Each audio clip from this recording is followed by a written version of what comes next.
নমস্কাৰ আপোনালোকক স্বাগতম জনাইছোঁ আজিৰ ভিডিঅ'টোলৈ। আজি আকৌ আপোনালোকৰ বাবে এটা অতি গুৰুত্বপূৰ্ণ ভিডিঅ' লৈ আহিছোঁ। ইতিমধ্যে আপোনালোকে থাম্বনেইলখন দেখিয়ে গম পাইছে।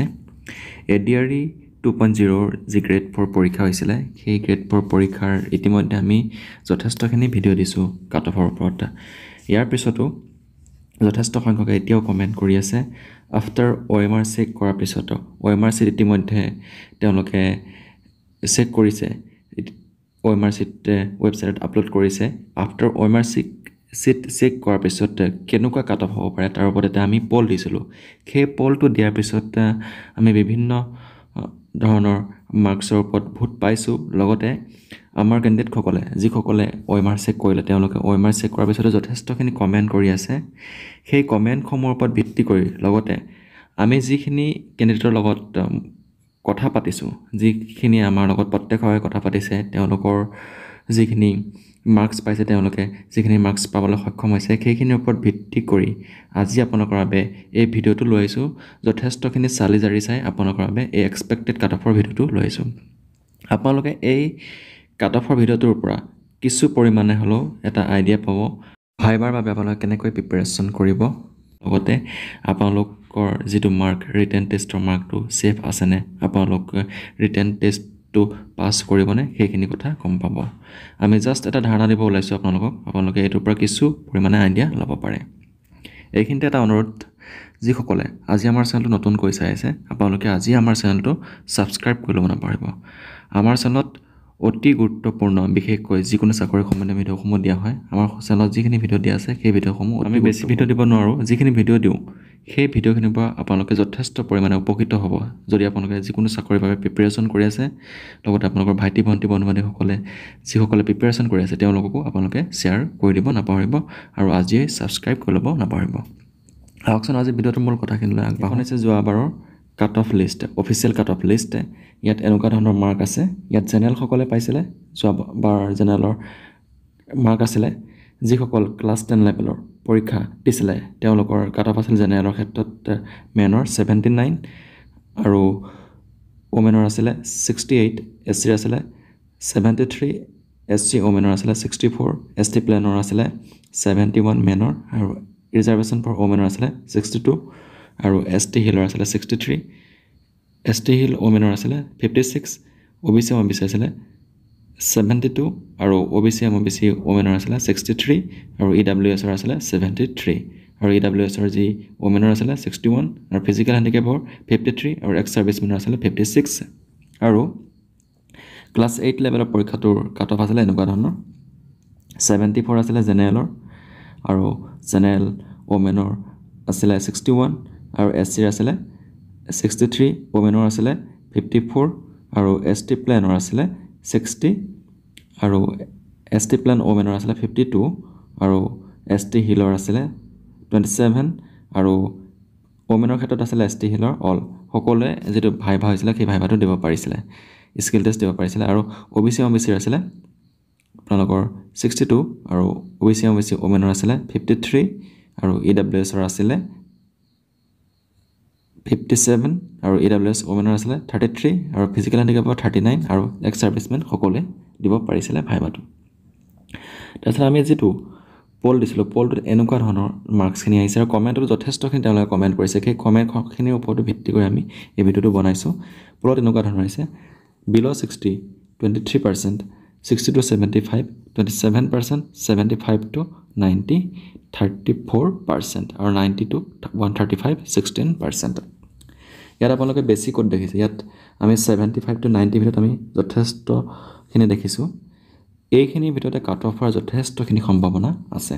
ইয়াত যথেষ্টখিনি ফেক কেণ্ডিডেট থাকে যদিও, কিন্তু ইয়াত কিছুমান যথেষ্টখিনি ৰিয়েল কেণ্ডিডেটো থাকে। ইয়াৰ ভিতৰত কাট অফ হোৱাৰ যথেষ্টখিনি সম্ভাৱনা আছে 75 to 90 ভিতৰত, বিশেষকৈ জেনেৰেলৰ কাট অফৰ ক্ষেত্ৰত 75 to 90 ভিতৰত থকাৰ যথেষ্টখিনি সম্ভাৱনা থাকে। জেনেৰেলৰ ক্ষেত্ৰত যিটো হায়েষ্ট যিটো ভোটিং পাইছে, সেই ভোটিঙৰ যিটো 90 লৈকে পাইছে, এই 90 ভিতৰত 80 to 90 ভিতৰত জেনেৰেলৰ কাট অফ থকাৰ সম্ভাৱনা যথেষ্টখিনি থাকে। আৰু আমাৰ কমেণ্ট বক্সতো যিসকলে কমেণ্ট দিছে, তেওঁলোকৰ যথেষ্ট মাৰ্ক পোৱা আমি দেখা পাইছোঁ। যথেষ্টখিনি কমেণ্ট দিছে, 75 to 90 ভিতৰত যথেষ্টখিনি কমেণ্ট দিছে।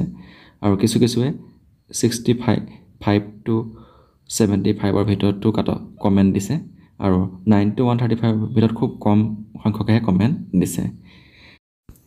এতিয়া কথা হ'ল আমি যিখিনি কেলকুলেশ্যন কৰিলোঁ কেলকুলেশ্যনখিনিৰ পৰা আমি চালি জাৰি চাই বিভিন্ন ধৰণে আলোচনা কৰি বিভিন্ন কেন্দ্ৰৰ লগত প্ৰত্যক্ষভাৱে আলোচনা কৰি কথা বাৰ্তা পাতি আমি এনেকুৱা ধৰণৰ এটা কাট অফৰ যিটো লিষ্ট বা এক্সপেক্টেড এটা মাৰ্ক উলিয়াবলৈ আমি চেষ্টা কৰিছোঁ, ৰিভাইজড এটা মাৰ্ক উলিয়াবলৈ চেষ্টা কৰিছোঁ।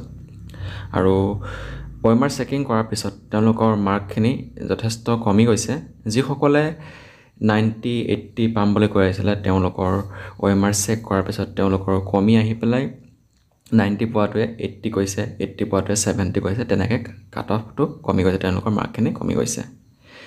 সেয়েহে আমি যিখিনি চালোঁ তাৰ পৰা এইখিনি আমি পাইছোঁ। আৰু নেগেটিভ মাৰ্কিঙৰ পৰীক্ষাৰ ক্ষেত্ৰত আপোনালোকে চাব, যিসকলে পৰীক্ষা দিছে ইতিমধ্যে নেগেটিভ মাৰ্কিঙৰ তেওঁলোকে নিশ্চয় গমেই পায় নেগেটিভ মাৰ্কিঙৰ পৰীক্ষাৰ ক্ষেত্ৰত 50% এটা উঠোৱা ইমান সহজ নহয়। সেয়েহে এইবাৰ যিটো কাট অফ হ'ব গ্ৰেড 4 আৰু গ্ৰেড 3 তাৰ কাট অফ যোৱাবাৰতকৈ যথেষ্টখিনি কমাটো 100% আমি চিয়'ৰ, আৰু সেইটো কমিবই। যথেষ্টখিনি কেণ্ডিডেট হ'লেও কিন্তু কাট অফ কমিব।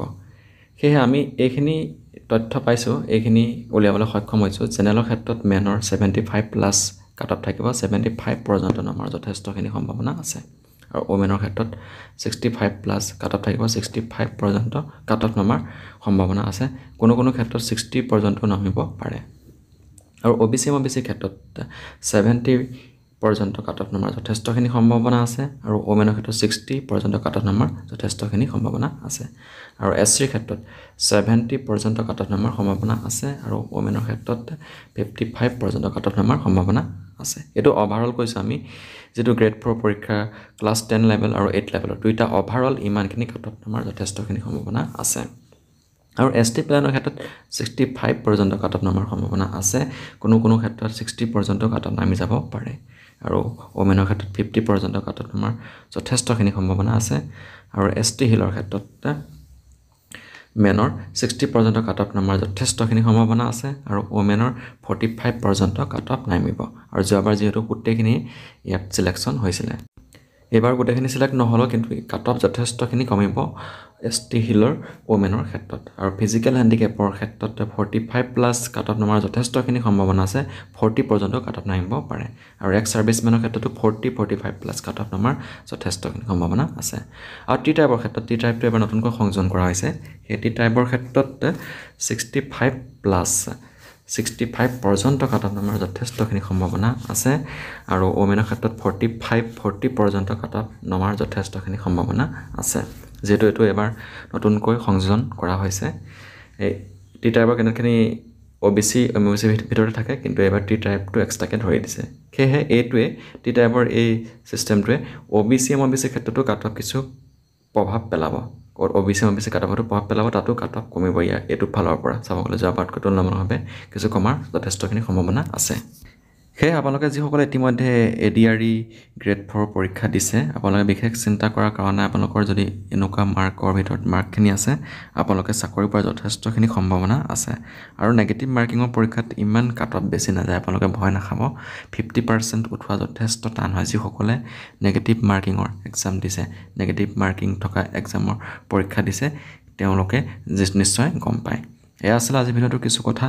যদি ভিডিঅ'টো ভাল লাগিছে লাইক কৰিব, শ্বেয়াৰ কৰিব। আজি আমাৰ চেনেলটো ছাবস্ক্ৰাইব কৰিব নাপাহৰিব। ধন্যবাদ।